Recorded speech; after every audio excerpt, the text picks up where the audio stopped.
It is truly my honor and privilege to bring up William Jefferson Clinton.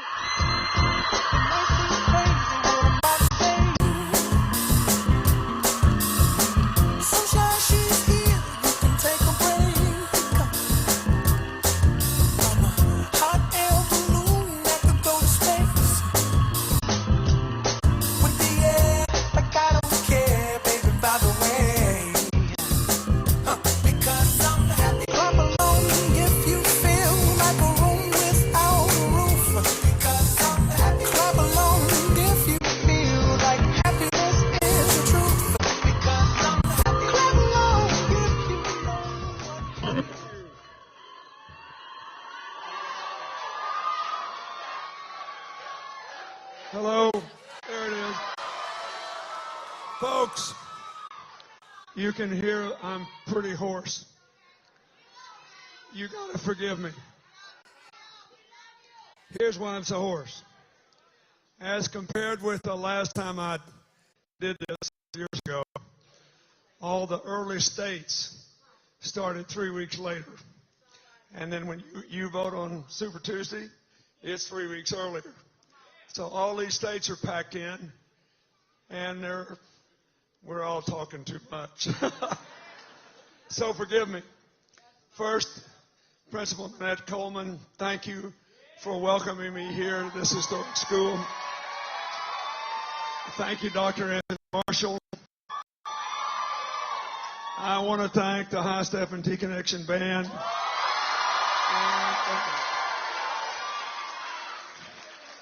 And the faculty, staff, students, and alumni.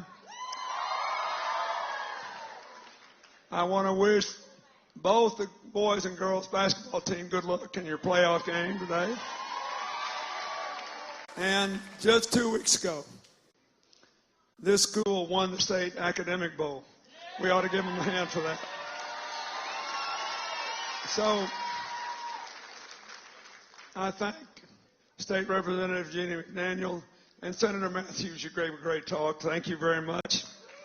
And I want to say a special word of thanks to Bill John Baker, the chief of the Cherokee Nation. What he said was true. Hillary got all the Native American tribes together. And I kept hearing all across America when I was running that we made it. People that say polite things to the tribal leaders, and nothing ever happened. So I said, just bring them in, and we'll sign a contract, and I'll have to deliver. And we've been doing it. And shortly after that, this is an important story for today. That's why I'm telling this. It's a kind of a metaphor for the fix and the promise we're in today. So shortly after that, I said, when's the last time every tribal leader in America was invited to the White House to meet the president? The answer was 1824. So I said, I think it's high time we did that again. So the leaders of more than 550 tribes made their way to Washington. And we had a grand day on the South Lawn of the White House. The wealthiest Americans were the tribes that had gambling. They flew in on private jets. The poorest Americans were in remote, rural Native American tribes where they had to pass the hat to collect enough money to buy a plane ticket. But they all came. And why am I telling you this? Because everybody wanted the best for the founding peoples, but not everybody had the best. So when President Obama gave his last State of the Union address, boy, that was a pretty speech. Really it was. He said, look, I know we got problems, but don't be afraid. Our economy is performing better than any other big economy. We have 14 million jobs in 5 years. That's the most we've had since that other Democrat was president, whatever his name is. And he said, Look, for the first time in our history, we got 90% of our people with health care. That never happened before in the whole history of the United States of America. And he said, we're the best position for the future. I mean, look at this crowd. As compared with all other big countries on earth, we're younger and more diverse. We come from everywhere, from all backgrounds, all religions. And it's a strong thing to have in a world where the borders look more like nets than walls. We got the best system of higher education in the world. We have the strongest science and technology base. We've got great capacity in agriculture. And according to the latest scientific surveys, we belong to a party that still believes in science.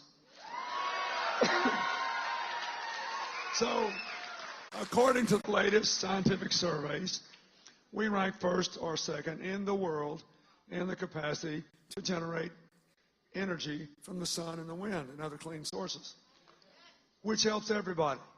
Texas, known as the oil capital of our country, your neighbor, is one of 3 states in America that gets a third or more of its electricity from the wind, even when the politicians aren't talking.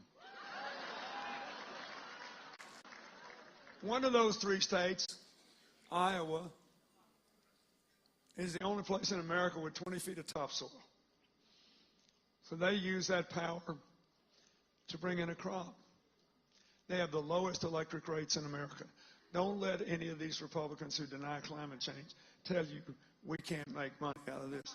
Listen to Hillary when she says, if you vote for me, I'm going to put up 500 million solar panels in 4 years. We can't have those jobs anywhere else.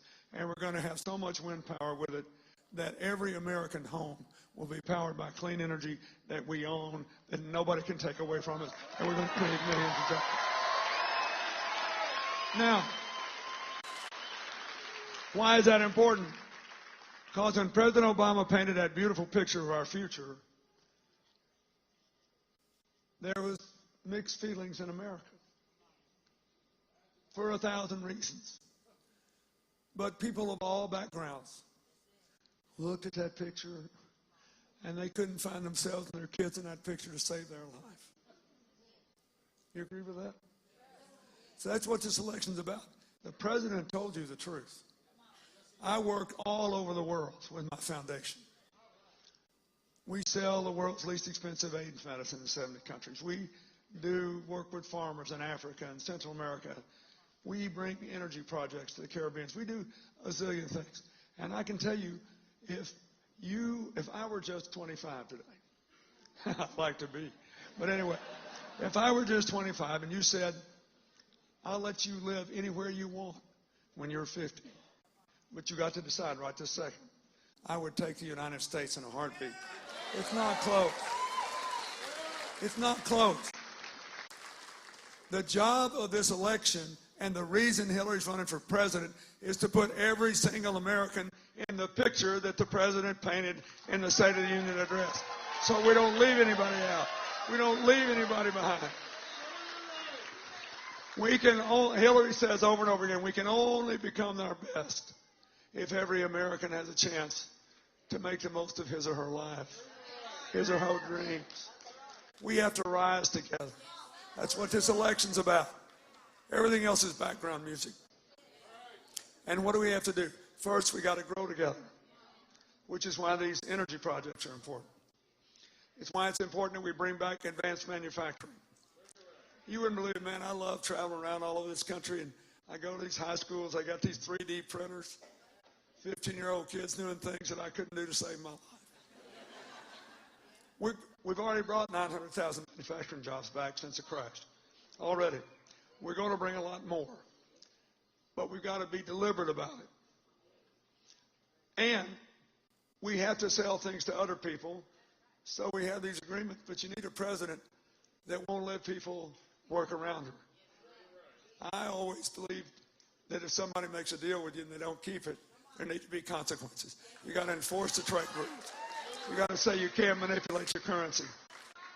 If we open our market to you, you got to open ours to yours to us. And if you don't do it, Forget about it. That's what you have to do. Because we're in an interdependent world. We can't forget that 2/3 of our jobs in the last 20 years have come from small business.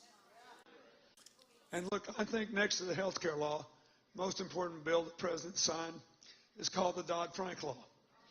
That law basically says we're not ever going to let Wall Street sink Main Street again. It says it gives the government the power to break up any bank, any mortgage company, any investment bank, anybody that gambles with your future. There's only one thing really wrong with it, and that is it does not cover the same kind of behavior by hedge funds and billionaires who aren't part of any bank. So Hillary says we got to cover that. These people are playing the same games on the outside. But there is something that affects every Oklahoman, which is, and we've all done this, haven't we? Whenever you have a real problem, you fix it. And you dread having a problem again. So if you're not careful, you overfix it. Now that law says, that I told you about, it does not apply to community bank lending. But a lot of regulators have applied these rules to community bank lending. What's that got to do with you? Suppose you get out of high school, you want to open a bakery. Suppose you're a computer witch, you got an idea for a new app, and you want to finance and develop that idea without having to give it away to somebody else. So you need to borrow $80,000. You go to the local bank. Your credit's good. If it costs that bank as much to process your $80,000 loan request as it does an $8 million or an $80 million loan request, they're not going to be near so many $80,000 loans. It's as simple as that. As far as I can tell, Hillary's the only person running for president who said, I will protect you from Main Street getting crashed by Wall Street, but I will free up the local banks to loan money to people in the community so we can have small businesses again.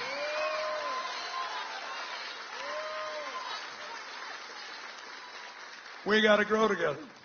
We got to recognize that there are certain limits that keep people from being part of that. The other fellas, they want to build walls.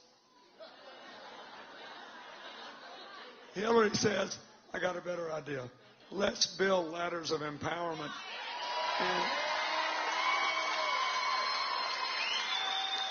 And tear down the barriers. Let's tear barriers down. I'll just give you two. When I was president, we were in the top 10 in the world every year in the percentage of women in the workforce. I got more thanks from ordinary Americans for the family and medical leave law than any other bill I signed. But we are not now in the top 20. And the reason is we are one of only 7 countries in the entire world. All the others are small and low income. It doesn't give paid family leave when there's a baby born, or you got an autistic child that needs extra help, or your parents got Alzheimer's and you want to do right by them. If we had paid leave and finally adopted equal pay, we could get everybody in the workforce. And we'd grow together. We'd rise together. I'll give you another example. We need to finish the work started by President Obama on health care. First of all, in Oklahoma, we got to keep talking to our Republican friends till they finally accept Medicaid expansion. And look, I know a lot about this because my native state next door was the only state in the old Confederacy that took the Medicaid expansion. And guess what? Kentucky did too. We had the biggest drop of any 2 states in the percentage of people without insurance. We had lower rate increases. the state treasury made money because so many jobs were created that the taxes they paid was way greater than the 10% match for the Medicaid.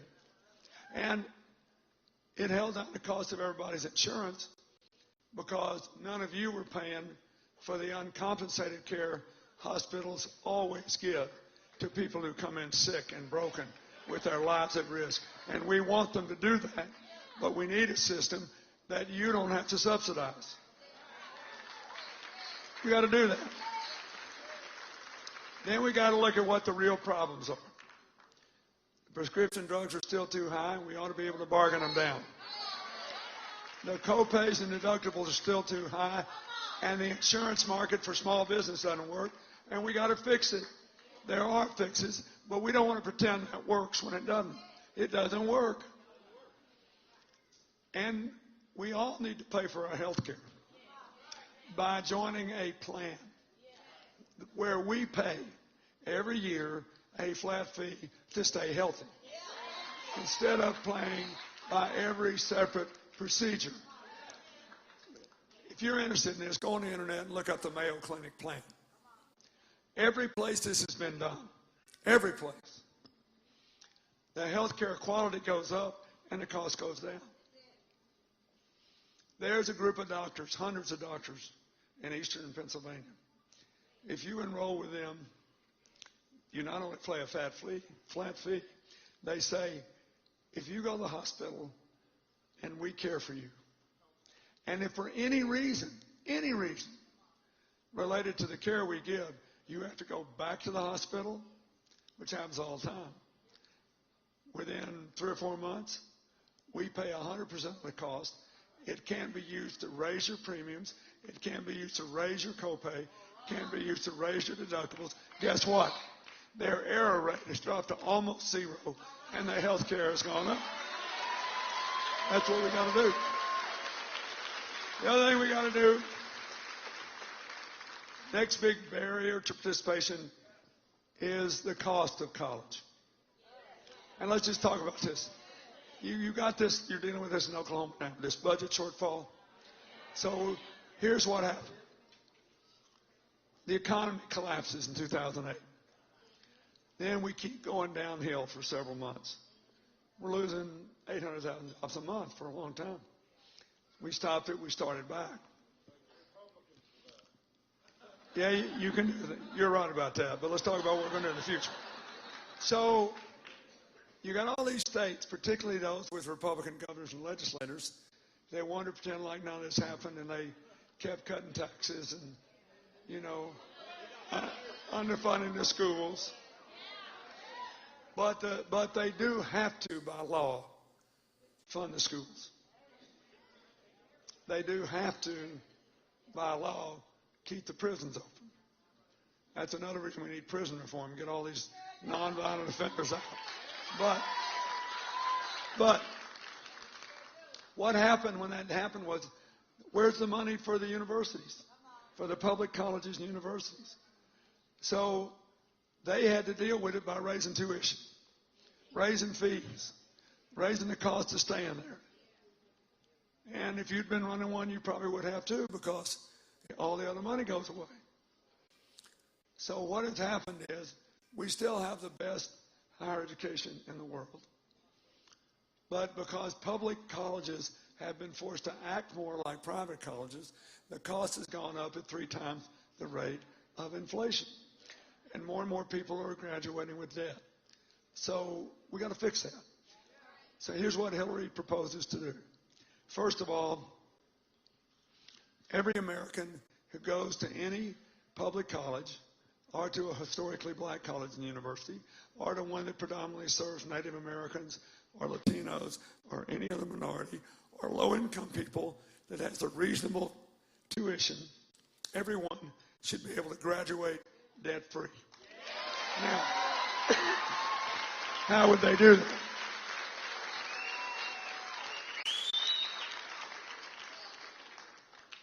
Free tuition for those who need it and more help for those on the lower incomes. For people who can afford to send their kids, they should do it. Everybody should have the option to work 10 hours a week and work study. It won't kill anybody to do that work. And it'll be good. You shouldn't pay for the tuition of wealthy people. I believe, and Hillary believes strongly, that those of us who've been more fortunate and have done pretty well since the crash, we should pay more in taxes so we can bring the other 80% of America into the future. But if you want to raise taxes on upper income people, for goodness sakes, spend it in the way that best benefits the rest of America. Put people to work, give them good jobs, let poor people get out of college. That's the best thing we can do. And then there's a problem that is urgent now, which is, what about all these young people who already have college debt from public and private schools? I cannot tell you how many young people I've talked to. Every time I go in, I got a little shtick I do now. Every time I go in to buy a cup of coffee anywhere, if a young person's serving me, I ask, how long have you been doing this? Here's my last conversation in New York City. I was down to see my granddaughter the other day. I stopped in a place I'd never been before. This nice woman, young woman, said, I sure hope your wife wins. She was a great, great senator. She'll be a great president. I said, how long have you been here? 5 years, on and off. I said, what's off? She smiled. She said, that's when I'm going to college. And I said, what's on? She said, that's when I'm paying for it. That's 5 years already. She got in 2 years in. I said, you living at home? She said, yeah, that's the only way I can pay my debt. I couldn't make my debt payment and pay for rent. Okay, yesterday, day before yesterday, when I got ready to come down here, I was in South Carolina yesterday and here today. I stopped by to buy a pair of jeans from this lady that I do business with. And she's really proud of her son. He just got out of college. And I said, do you have any debt? She said, yeah. I said, what's the interest rate? She said, 9%. I said, you still got a home mortgage? She said, yeah. I said, what's your mortgage rate? She said, under 4%. Why? Because a college loan is the only loan you cannot refinance. Do you know if we allowed every person with a college loan to refinance it at current interest rates, 25 million people would save $2,000 apiece, and Hillary wants to do that. Second thing, it's unbelievable. Just that simple thing that nobody's letting to happen. Then here's the kicker. I met a woman the other day working for Hillary as a volunteer in Nevada. She was a lawyer who had already served a year as a deputy prosecutor, and she still owed $100,000 for all her college and law school. So here's what Hillary proposes to do. Let's treat college debt like a home mortgage, because a college degree is a lifetime asset, just like a home. It's good for 50 years. And no matter where you piled up this debt, undergraduate, community college, graduate school, public or private, you ought to be able to consolidate it into a 20-year loan and then limit your monthly payment to a small fixed percent of your after-tax income. Now, if it's not paid off in 20 years, the rest is forgiven. If you want to get rid of it earlier, if you do a year in a public service job, you can knock up to $17,000 off. If you want to get rid of it altogether in a hurry, if you do 2 years in an AmeriCorps job, any of those community service jobs, and 1 year in a public service job like being a teacher or a police officer or a nurse, it's all gone. 3 years, all gone. All gone. Now, think, to all you young people, think about this, what it means. You can move out of your parents' house. If you get an idea for a new job, You can go out to the bank and say, look, I need to borrow that $80,000. I want to set up a bakery. Your credit score is not impaired. If you just took this job to pay the debt, and here's another job you'd love, but it pays less, you can take that job because your payment will go down as your income goes down. It will free a whole generation of people. That's a barrier we can all take down together and open up the future. Look, there are lots of other things we need to do. I mentioned prison reform.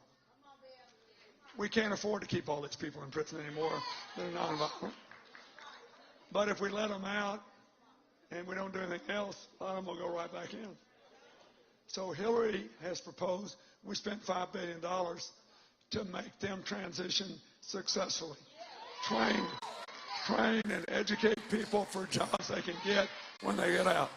And do not let them be disqualified by somebody saying, check this box, I've been in jail.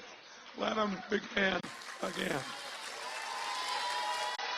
And we need to do something about this epidemic of prescription drug and heroin abuse. And it's a public health problem. We can do this in a bipartisan way, by the way. A lot of Republicans agree with us on this. You know, if a doctor is breaking the law, go after the doctor. If a pharmacist is breaking the law, go after the pharmacist. But the people that have been ruined by this, they're a public health issue. We need treatment and mental health facilities to let them begin again. And our foundation's done a lot of work on this and pioneered working with a drug company to get the first ever nasal spray of naloxone, the miracle drug that brings people back. First auto injection spray at a very low price so that we can get every college, every high school, every public responder, everybody to help save these kids. But since I have so many young people today, listen to me, people do not know this. 3 friends of ours, I mean real friends, have lost a child apiece. And none of the children were addicts. They all, for different reasons, drank 3 or 4 beers or 3 or 4 glasses of wine, and to get a buzz, popped an Oxycontin. And if you go to sleep, it deadens the part of your brain, if you mix them, that tells your body to breathe while you're sleeping. And these young people, one of them spoke 9 languages, had her whole life before. They never woke up. We got to do this together. We can reach out. This is an equal opportunity killing. They're killing Republicans and Democrats in small town and rural America. No civil war here. Everybody is dying together. We can turn this around. But we got to do it together.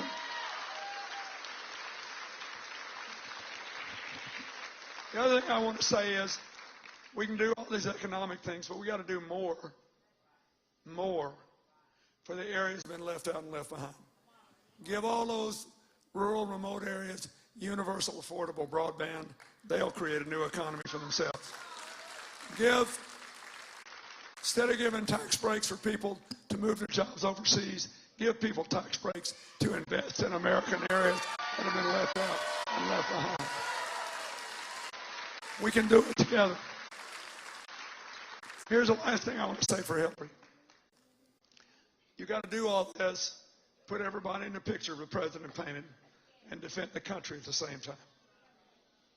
She is the only person running who has not just been Secretary of State, but has been a United States Senator on the Armed Services Committee. And everything she has done since she's been in Washington, even when they were cussing her, she got Republican support for it.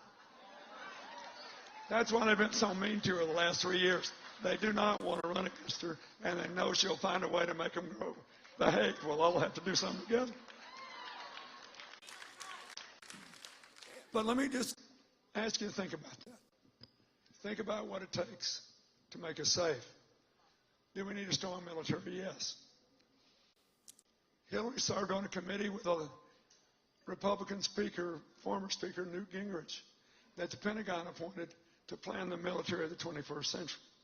One of the things they recommended was that we'd have no more land wars in the Middle East, but instead develop special forces who could go in and help people who are willing to fight for themselves and their children and their future. That's what President Obama is doing today.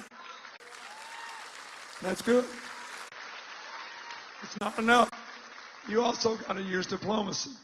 She negotiated a treaty with the Russians that reduced the threat of nuclear war. That's a real good thing to do.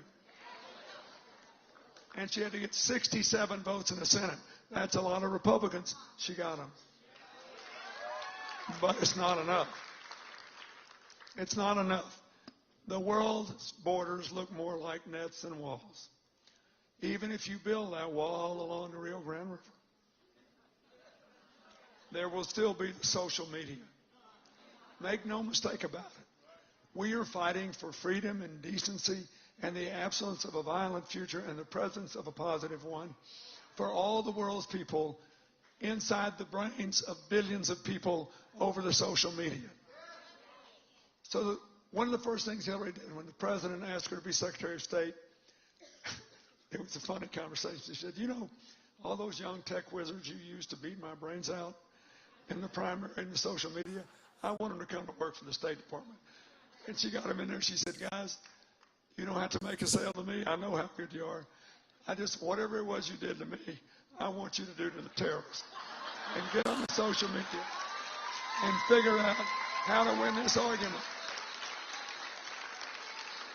Look, those people that pulled that stunt in San Bernardino, they were converted over the social media. This is one of the biggest things I'm going to say today. This is why more than any other person running in either party, she has said, we have got to stop demonizing American Muslims for their religion. We need them to win this fight. And we can't win it otherwise.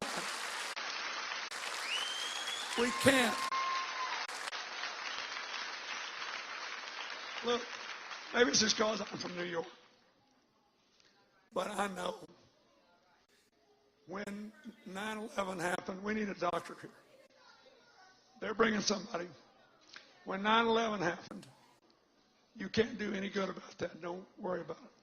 They're bringing somebody. Most people are in danger of getting dehydrated.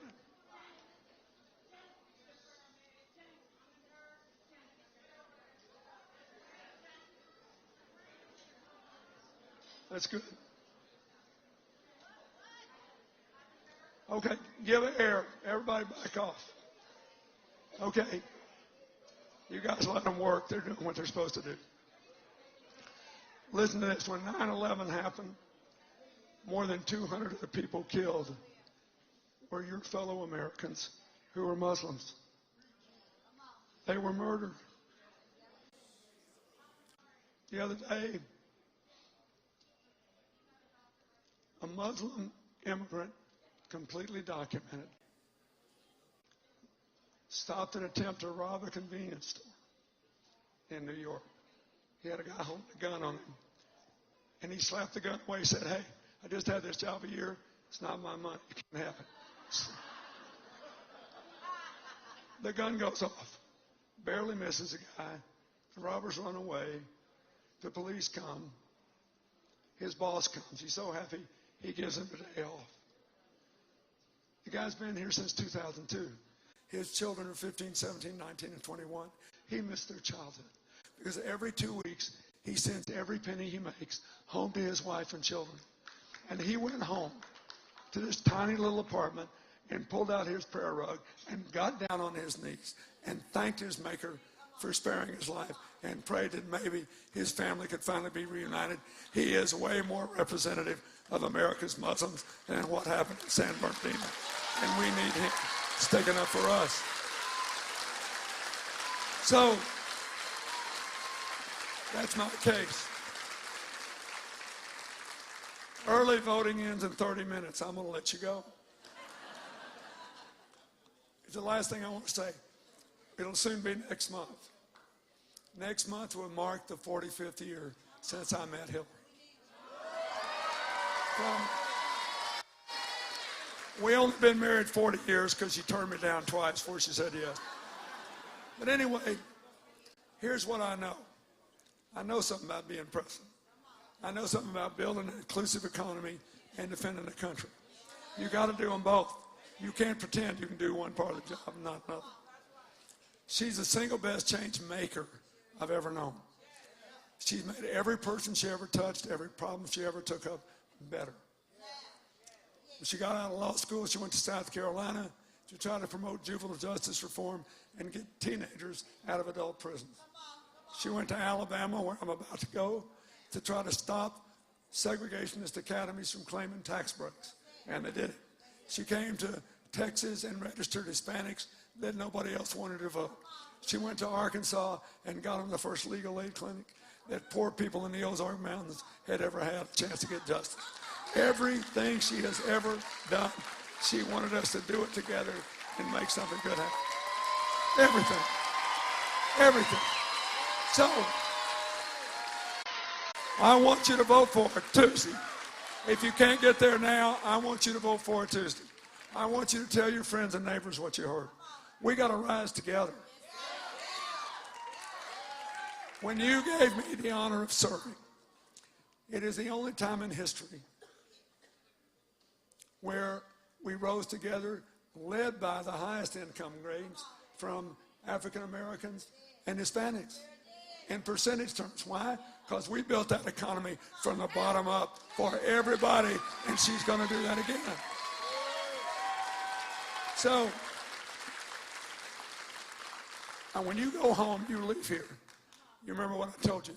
That pretty picture President Obama painted, he told you the truth. But it won't feel like the truth until everybody can look at that picture and find themselves in it. If that's what you want, bring Oklahoma home for Hillary. Thank you.